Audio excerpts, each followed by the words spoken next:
Hey, uh, we're back, and this is the second installment of Odell number two. So, as I was saying, uh, we were talking about how this notion of nothing, as Odell defines it, which is a kind of deep sort of resting state, a kind of mental space that is receptive, both allows things to enter, while at the same time it's profoundly peaceful and it's not agitated or anxious or driven to be goal oriented, right? But neither is it blank or empty or numb, right? Uh, so it's this kind of resting receptive state. And there's a way in which defining our time, that is, in framing it in terms of now I relax on the couch, this sort of rigid form of thinking is still related to and connected to this notion of endless productivity, right? And so, again, Odell is going to draw this very interesting connection, this sort of analogy between public space and inner space, right? So the inner space of thinking, of thought, of being at peace, and the exterior space of the city and its kind of crowded, anxiety-inducing density, right? But in the city, there are these kinds of public spaces. They do exist, right? And so she's saying one of the things that you can see sometimes is people who are urban designers will take hold of a park and they will try to create a very particular outcome to control it in such a way so that it is that only certain things happen. So they'll try to exclude random members of the public, let's say homeless people or teenagers, right? They'll set up boundaries so that it can only be accessed from sort of expensive real estate parts of the city, right? And you'll sometimes see in parks the paths direct people to walk in very constrained and confined ways, and that there's this kind of a supervision, right? And there will be signs saying you can't be here after a certain time. You know, these sorts of supervisory messages will be encoded in different ways. There might now even be, and it's not uncommon to see this, particularly in other cities, not so much in Montreal, but elsewhere certainly, surveillance cameras, right, which observe and record and make us feel as though we are constantly being watched, right?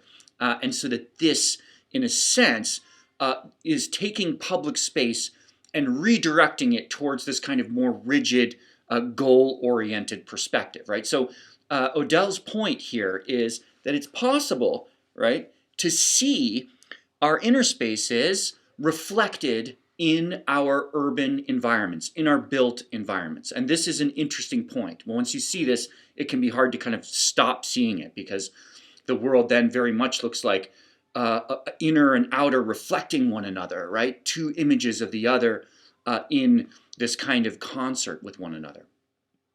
So Odell wants to go on to talk about how the gig economy, that is an economy dedicated towards very discrete tasks for which you are paid, right?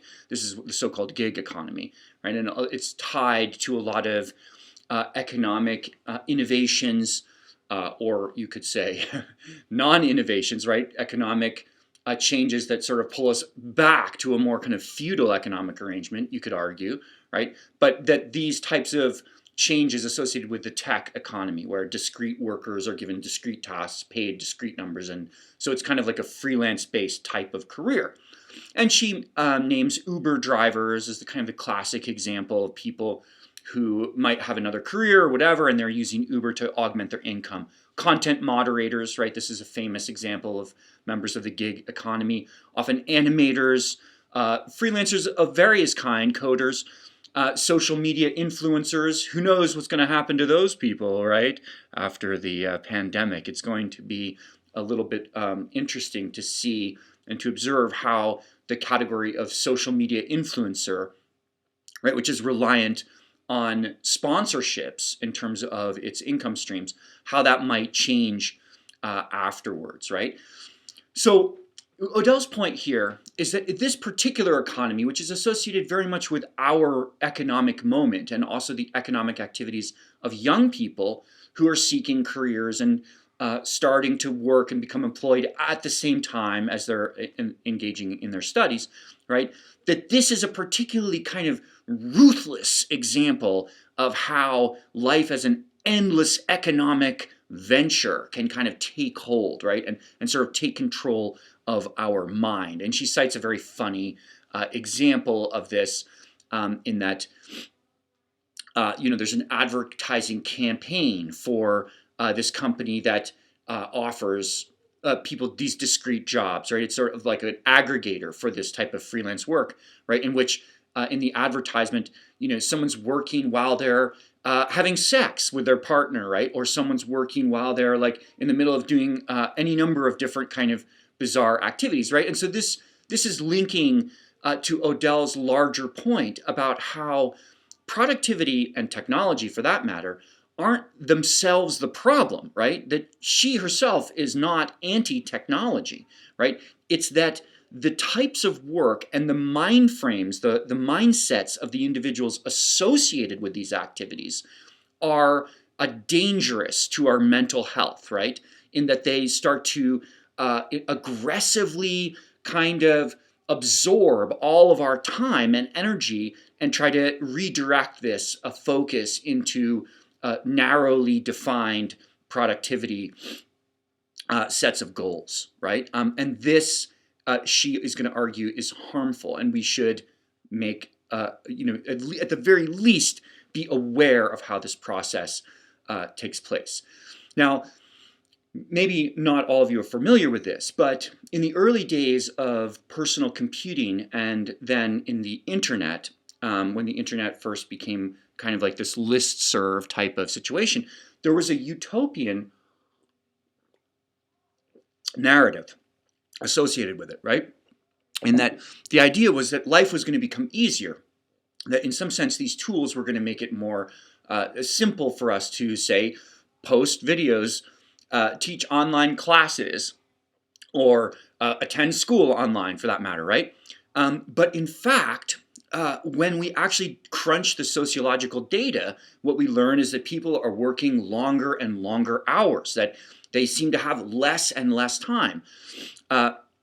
So, there is this actual perversion of what the inventors of personal computing and the original minds behind the internet were intending to do, which was to draw people closer, right? Make communities stronger and healthier, right? By creating this kind of give and take conversation in which information could be also be made free and more accessible, right? So that people could educate themselves more easily, right? And that employers wouldn't be able to kind of control labor as easily because from a personal computer, from a platform of a personal computer, each individual worker could be effective at their own pace and at their own time, right? But what ended up happening was instead, because of a kind of a mindset problem, the work hours increased. People reported greater anxiety and depression flowing from their work, and the time to do nothing and sort of be a human being, kind of absorbing the details of everyday life, became more and more constrained. And people started, just becoming less and less happy. And as we spoke about, this isn't to argue that happiness is the goal necessarily, but it's to point out that the link between what people say makes them happy and what they're doing is becoming more and more fragile, right? And easily, in some ways, severed. So, finally, we have to talk a little bit about how employers have been able to kind of ask and claim and kind of demand that the lives of workers be more and more directed towards the goals of the company, right? So, everyone's sort of cynical about work and all this stuff, right? At the same time, though, right, at least in the workplace, we're often taught to express, to identify with, and to internalize the goals of our employers, right? So that, again, this creates even less of a kind of an inner space for ourselves to do nothing, right? When we start to kind of parrot the voice of our employer, like, oh yes, like we're a puppet, like, oh, I want the company's profits to be this for this, this quarter, right? That's my main goal in life, right? Whether or not you believe that or not, right, is subject to much debate among social psychologists. But the fact remains that we're asked to, at the very least, identify with and internalize the goals of the company, right? So much so, in some ways, that it undermines our own capacity to experience our own lives more fully. Thank you, and I hope you guys have a really great day.